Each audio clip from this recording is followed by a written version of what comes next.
Welcome in week 6 edition of the Cash Process. I'm your host, Ben Hostler. We are here to recap week 5 of NFL DFS and preview the week 6 slate. We say it every year. I can't believe it's already week 6. It seems like the season goes faster every single season. We are getting into the middle of the season. Now we have more data to kind of digest, which is good, I think, when building lineups. We also have more injury situations to monitor. We're really getting to that point now where injuries are taking over. There's a lot of injuries on this slate already. I can tell. I think there's going to be a lot of moving parts on this slate. So be sure you guys are tuned into the content later on in the week. My article that comes out Friday evening, where I talk about my strategy for 3 max contests. And I kind of highlight where I think the ownership is going to go at each position, and the weekend streams as well, where I really, by the time we get to the weekend, we have a clearer direction of where people are going with their lineups. So it's easier to digest the chalk and roster construction as a whole throughout the slate. So be sure to tune in that. If you're watching this on YouTube, please drop a like on the video. It does help us out a lot. I think we are at 5,600 or 6K, not 5,600, 6K subscribers on YouTube. Subscribe to the channel. It helps us out as well. All right. With all that being said, week 5 was good. Another cash game winner for me this past weekend. If you guys watched the weekend stream, I was like, we're spending up for 2 receivers. Pick 2 of Chase, Tyreek, Jefferson. I felt really good about Chase, so he was in my lineup. Big cash game winner with Justin Jefferson only getting 5.5 points or whatever he got. So if I had went Tyreek over Jefferson, would have been a huge week. But I thought that there was mistakes people made again this week. Last week, if you guys remember, I thought it was a big mistake to play Chase over Stephon Diggs. Obviously, I had Stephon Diggs, and it was my best cash game week of the season. This past week in week 5, I thought it was a straight up mistake. By the time we got to the weekend, if you were playing Patrick Mahomes or um, Anthony Richardson over Jalen Hurts, I thought that was a mistake. Now, it's Patrick Mahomes. I'm never going to, like, if I am playing someone head to head and they have Patrick Mahomes, I'm never going to think they're a bad player. But I just thought that with the overall game environment in that Philly Rams game, by the time we got to the weekend, I felt pretty good that that game was going to be pretty attractive for fantasy. And when you're talking about Jalen Hurts being cheaper than Patrick Mahomes, obviously Patrick Mahomes is the best quarterback in the NFL, but this season he really doesn't have people to throw to, right? In years past when it was Mahomes and Tyreek and Kelsey, like that offense is a little bit different than their offense in its current state. So he still can have big games, which he does. But for Patrick Mahomes to outscore Jalen Hurts when Hurts is cheaper, I just don't think that you're running into the likelihood of that happening very often. Like, obviously, it was the best game environment, Chiefs, Vikings, in terms of total. But for Patrick Mahomes to outscore Jalen Hurts, A, that game has to go bananas. And B, you're going to have to get 300 yards and 3 touchdowns from Patrick Mahomes, which obviously, like I said, he's the best quarterback in football. He can do that. But I feel much safer with Jalen Hurts, who over the last 2 seasons have shown us he can get you that 300 bonus passing sometimes, baked in with the way the Eagles run the tush push. Like, you feel so confident in Jalen Hurts getting you that rushing touchdown most weeks. And I just felt like Hurts was the better play for less money. So I thought people that didn't play Jalen Hurts in cash were making a mistake by the time we got to the weekend last week. Running back was super clear and easy. Montgomery and Achane, both those guys smashed. There was a huge debate on Twitter. I don't know if you guys saw that about the whole Devon Achane thing, about his ownership in tournaments. I don't know. I mean, I agree for the most part that when he's only getting 12 touches and he's going to be 40% owned, like, you probably want to be underweight there in tournaments. But at the same time, we don't really have to have the debate anymore because he got hurt and he's not going to play for the time being. But look, while I agree you should be underweight when he's only getting 12 touches at that sort of ownership, at the same time, there are certain guys that break models. There are guys that are outliers, right? And look, it's only been a few games, so we don't know if Devon Achane is an outlier or not. But there are certain guys I distinctly remember we used to have the same conversation about Tyreek Hill. Tyreek Hill can't keep breaking off these long touchdowns. Like, oh, he's going to be 30% owned this week. He's not going to score a 50-yard touchdown again. Like, there are certain guys that break models. You're talking about the arguably the fastest player in the NFL, in the fastest offense in the NFL, with the best offensive schemer slash play caller in the NFL, at home against a terrible defense that can't tackle and allows a ton of yards after the catch and yards after contact and all that stuff. Like, it's not surprising that he had a big game. So I agree with both sides of the argument. Obviously, you probably overall want to be lower on his ownership when someone's only getting 12 touches at that level of chalk that he was going to be at. But at the same time, we just don't know. Sometimes they're model breaker players. Sometimes guys are outliers. Maybe Devon Achane is one of those players. But I just thought that was hilarious that there was so much debate over the weekend about Achane and his ownership. And anyone that was underweight, I mean, just was immediately dead when he just his first touch of the game went for like 25 yards. And then he rips off 70-yard touchdown run in the first half. But anyways, so it was a good week for me. Tournaments, once again, I had one lineup that did decent. But a lot of people that I feel like are respected and good DFS players got crushed last week. So I don't feel bad that my tournament teams didn't do well. But at least we had a good week in cash games. With that being said, let's dive into the week 6 slate here. I have DraftKings pulled up on the screen if you're watching on YouTube. At quarterback, Jalen Hurts, most expensive option at 8,200 against the Jets. Completely fine with Jalen Hurts. He's been really, really good after that first week. 26, 21, 27, 31 DK points. Still feel like 31. Like, I feel like he's got like a 35, 36 point game in him coming here. He definitely got cooking running the football last week. His most rush attempts of the season at 15. His highest rushing yards total of the season at 72. Did get that rushing touchdown. And it was a close one. So, yeah, Jalen Hurts, even in a tough matchup on the road against the good Jets defense, he's going to be in play for me. For cash games, I do think Justin Fields here at 7,300 at home against Minnesota, coming off back-to-back 32-point DK point games.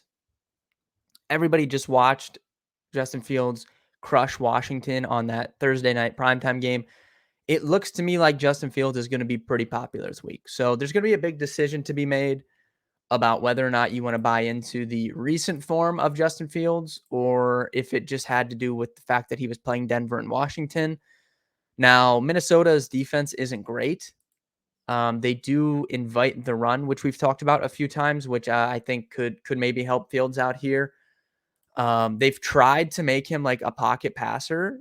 If you look like the first few games, like 9 rush attempts against Tampa Bay, only 4 rush attempts. Against Denver, 4 rush attempts. But overall, Justin Fields needs to run to be a successful NFL quarterback. So I don't know. We're getting into like assumption of rational coaching stuff. I don't know if he's going to be running, but maybe against Minnesota, he's more likely to run. But it looks like he's going to be pretty popular. So first and foremost, that's going to be a big decision this week. Do you want to play chalky Justin Fields, chalky DJ Moore against Minnesota? It's a great matchup. And I've been playing Fields. Like, I played a Fields team a few weeks ago. I had a really, really good showdown lineup. Washington was big favorites in that game, and people were stacking up Washington. I had Fields captain on all my teams. So I think that it's fine. I don't know what I'm going to do yet. It's only Wednesday, so we'll see. But I do think Justin Fields is where a lot of people will be clicking in cash games this week. Dropping on down here, Burrow's been playing a little bit better, but I mean 6,300. I'm not going to consider that for cash. I don't think. Matt Stafford, I wish he was back down in this 5K tier. I would be more interested in him, but I still think we're going to get a big Matt Stafford game. He did break through with the 2 passing TDs, but didn't get us that bonus. I feel pretty bullish on Matt Stafford moving forward, fantasy wise. Definitely interested there. If he was a little bit cheaper, I would put him in my cash game pool. I don't really see anybody cheap. Like Gardner Minshew's 5K against Jacksonville. But he really, even the game he started, I mean, different situation on the road against Baltimore as opposed to Jacksonville. But, I think they're going to, I mean, he did have 44 pass attempts, which is a high number, but don't really love any of these cheap options. So I think for the most part, for cash, I mean, I'll be looking at Hurts, Fields, and that's probably it. That's probably the two guys I would consider. Get Goff's on the road. I mean, I guess you could maybe put Burrow in here, but yeah, I think it's Jalen Hurts or Justin Fields for me this week in cash game formats. Moving on to running back. This is where we get into the injury stuff. Obviously, you can see Devon Achane was going to be the second most expensive running back on the slate. He is being placed on IR, so he will not be playing in this game. We do have David Montgomery there at 7,300. Bijan Robinson was pretty popular. There was a big group of lineups that had him. I did not consider him in cash last week. It didn't burn me. But it does feel like a big game is coming for him. But still, I mean, he just doesn't get, like, look at the last 3 games, 10, 14, 14 attempts. Like, even if so, let's say Jahmyr Gibbs maybe misses this game again, like, just to play devil's advocate. Why would we want to click again? Bijan Robinson is the better player than David Montgomery. That's not the debate. Bijan Robinson is electric with the ball in his hands. The problem is he's getting 10, 14, and 14 rush attempts when directly priced next to him, David Montgomery is getting 32 and 20 rush attempts. Like, obviously, I'm going to take the volume there most times. Now, I don't think I'm considering either of these guys for cash this week, just based off how salaries are working. But I just wanted to bring that up. Bijan, I could see being popular again, but he's just a tough click for me in cash games right now. Tournaments, I think he's a fine play. First play I want to mention here, Alvin Kamara against Houston. Once again, 22 attempts last week. Only caught 3 balls, but 21 and 18 in his first 2 games back from suspension. He looks much better than he did last year. Last year, real life football, he did not look great. He kind of looked like he was getting dusty. He was getting towards the end of his career. He looks rejuvenated this season. He looks back to the Alvin Kamara of old. Matchup against Houston's great. 6,800 price tag is great. Alvin Kamara, I can tell you right now, will probably be in my cash game lineup this week. Jonathan Taylor got way out carried by Zach Moss last week, but they said they were going to limit him. They were going to ramp him up. So we'll see what the reporting is on him. I would definitely maybe consider him at 6,600. Probably not for cash, but definitely interesting at 6,600 if he's going to see more work. Kyron Williams, I think, is definitely fine. Pretty much always, like, as long as he has this role. So he's fine. But Raheem Mostert against a terrible run defense in Carolina with no Achane, I can tell you right now, will be in my cash lineup. So most likely, I can tell you right now on Wednesday, I could see myself playing Kamara and Mostert and moving on at the running back position. Both are very, very strong plays. Both will be very chalky, and both will project very well. Joe Mixon always projects well, so you could see some ownership go to him, but he projects well because of the volume he gets, but he just doesn't have juice anymore, I don't think. Like, I really just don't want to click on him in a cash game, especially over Mostert and Kamara when they're all in that 6K tier. So I do think Mixon will project well, but I will most likely avoid him. Breece Hall, I would consider in most other matchups, but tough matchup against Philly, so he won't crack my cash pool. But I mean, if he's not going to be limited moving forward, like, we're going to be playing a lot of Breece Hall for the rest of the season. Moving on down here. Don't really love any of these guys in this tier. I'd rather go up to that Mostert Kamara tier or go down. So there's a couple guys that I think we can go down to. First and foremost, James Conner's going on IR, which gives us Imari DiMercado at 4,900. Now, I didn't know much about this guy. I know every player. Like, if you guys know me, like, I grind the preseason slates. Like, I know every player. Don't know much about Imari DiMercado, but he has good speed, 4.49 40. He looked good in the game last week after Connor went out, scored a touchdown, 10 carries for 45 yards, caught 1 for 12, but did get 3 targets. So, we'll see later on in the week where things are going, but Imari DiMercado at 4,900, this could be a 3 running back week for me on DraftKings. I've been playing a lot of 4 receiver builds in cash the last 2 seasons. We could revert back to a 3 running back week this week with DiMercado at 4,900. And then we also have Khalil Herbert doubtful. So this is interesting because people want to play Bears stuff anyways. And Khalil Herbert doubtful. That's going to give us Roshan Johnson, assuming he can get cleared from this concussion protocol, at 4,600 against Minnesota at home. If you guys know anything about Roshan Johnson, he played at Texas with Bijan Robinson. Metrically was graded out pretty similar. Like he was very, very good in college. He just had to share the backfield with Bijan. But I like Roshan Johnson. I liked him for season long. I think if we get a full game here of Roshan as the lead guy with Herbert out, I think he could take command of this backfield. He's only 4,600. So if he's healthy and Herbert's out, great play at 4,600. So we have multiple 4K running backs to consider for cash games this week, which is why I think it'll be a 3 running back week. We'll see what happens later on in the week with how projection stuff works out and injury news and all that. But those 2 guys look to be in my player pool for week 6. Receiver, we also have some injury news here at receiver with Justin Jefferson going on IR. Don't know if we'll see Justin Jefferson the rest of the season, to be quite honest with you guys, which is unfortunate if you drafted him with the first pick in your seasonal drafts. But I mean, he's going to be out probably 4 to 5 weeks, which takes us into, week 11, week 12. So we're at like Thanksgiving at that point. The Vikings could just be firmly out of the playoff race at that point because I just don't think they're a great team right now.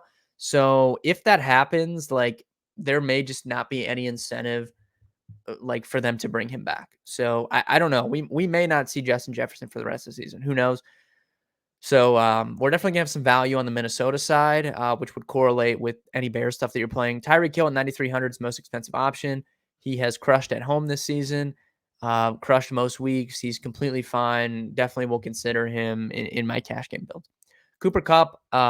If you guys watched the Sunday stream last week, I really liked Cooper Kupp. Matt, who works with us here, you've seen him on videos with me.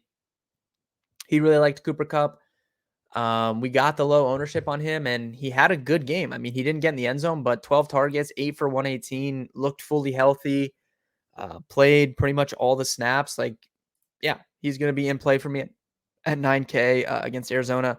And then obviously Jamar Chase at home against Seattle. If T. Higgins is out again, tough fade on Jamar Chase. Broke through. He was due for touchdowns here, 0, 0, 0, 0 the whole season. Hadn't scored yet. Broke through with 3 in the last game. Definitely can consider Jamar Chase and Devontae Adams against New England. New England's been banged up in the secondary. Coming off his worst game, 4 for 45. But the Packers did have Jair Alexander back for that game, so it was easier for them to scheme up kind of double looks against Adams and just let Jacoby Myers beat them, which is what they did. New England, Bill has done that in the past, like where he takes away, a team's best weapon. So we'll see. But New England's been so banged up in the secondary this year, it really hasn't mattered.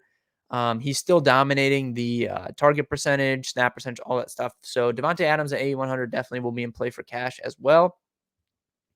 So that's a solid 4 guys here above 8K. Could be a week with these cheap running backs where I look to spend up for 2 receivers again. Nakua, fine. AJ Brown, fine. St. Brown should be back this week. He's definitely fine at 7,700. A lot of these guys I think are fine plays. DJ Moore at 6,500 I do think is going to be popular if people are playing Fields coming off a 230-yard, 3-touchdown game. Yeah, I mean, like I said, that's going to be the biggest focal point of the slate, I think, for cash is just deciding whether or not you want to play this chalk bear stuff. I think he's fine at 6,500. No lean for me right now. I don't think you have to play. If you play Fields, you don't have to play DJ Moore. So I want to get that out there, but it's Wednesday. Haven't made any firm decisions. He's definitely in play. He's going to project well. Michael Pittman Jr. is going to project pretty well, I think, this week as well. Gardner Minshew has fed him targets. He's getting over 30% of the team's targets with Minshew in at quarterback. He's only 6,300. You can definitely throw on Jacksonville. So, yeah, definitely interested in Pittman. San Fran guys, I think are good tournament plays. Probably won't consider them in cash. Had my good tournament team last week that did decent, had Adam Thielen in it. I mean, he's just been racking up the targets here from Bryce Young. A 30 DK point game last week. Against Miami, you would assume Carolina's going to have to throw the ball here because they're going to be down. So Adam Thielen at 5,900, I would prefer him to be like 5K, but yeah, You could talk me into that. You could talk me into Jacoby Myers' revenge game here against New England.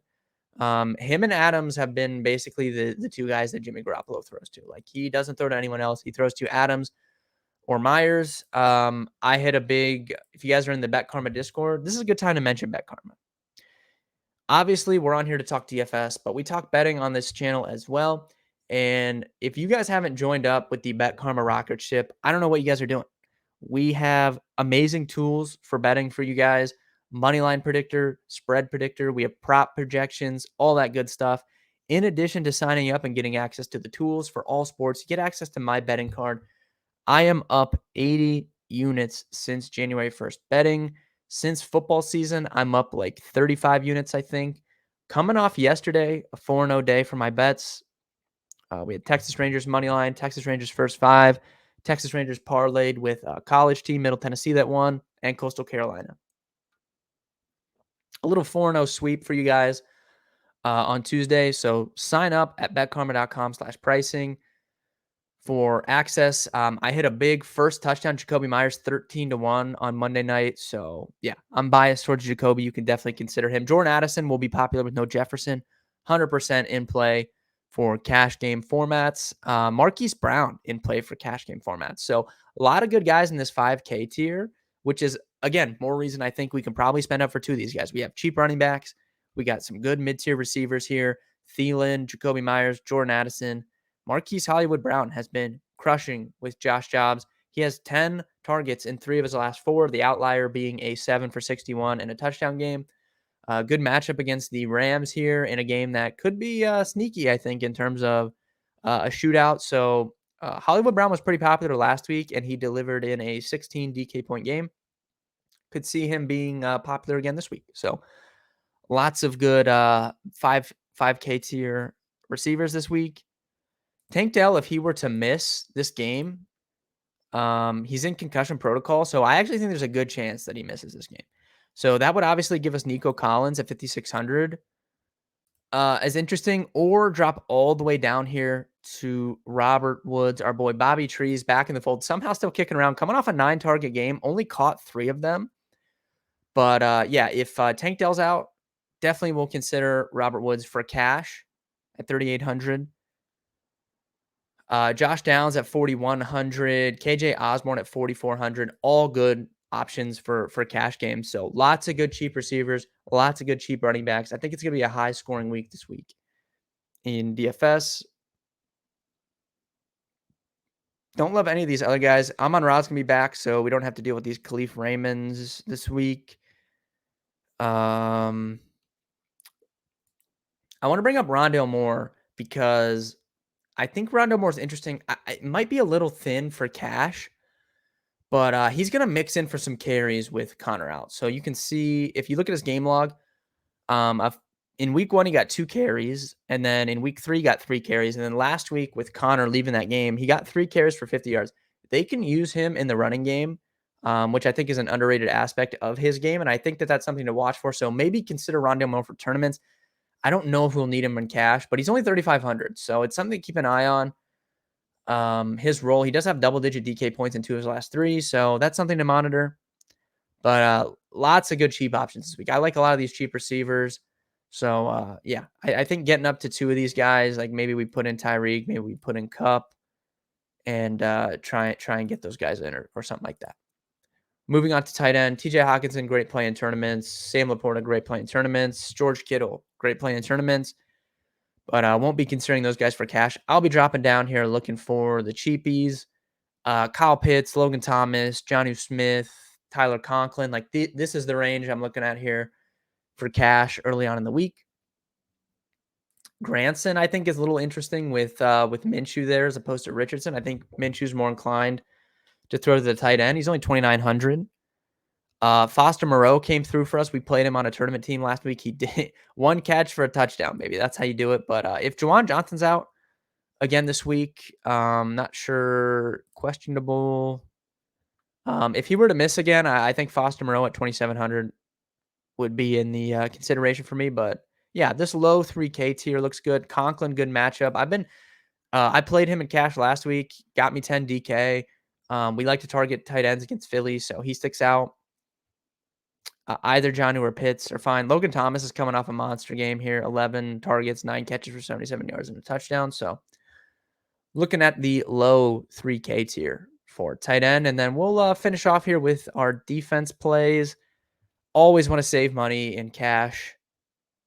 Yeah, I mean, Houston at home, Cincy at home. I don't really love any of those though, to be quite honest with you. I like how the rate they priced the Raiders up because they play New England. Like, what the heck? The Raiders should be like 2,500. I mean, come on. Yeah, I mean, we'll be looking to save money here. Houston, whoever, one of these cheap teams. Even New England against Vegas, 2,600. That's probably fine. Commanders against Atlanta is probably fine. But yeah, if you guys made it all the way through the video, appreciate it. Like I said, drop a like on the YouTube channel. Leave us a review on iTunes if you listen to it there. It does help us out. I'll be in the Discord all week. If you have any questions, betkarmachat.com. Download the BetKarma app for free. Click that chat room link. Get in that Discord. Sign up for the premium. If you want access to my core plays, ACs, Mats, all the analysts here at DFS Karma. You want to ride with us. You want to play who we're playing in our lineups on Sunday. You want to tailor our lineups. Get in there at dfskarma.com/pricing. Sign up. Get in the Discord. That's all you got to do. Good luck in week 6, and I'll see you guys on the weekend.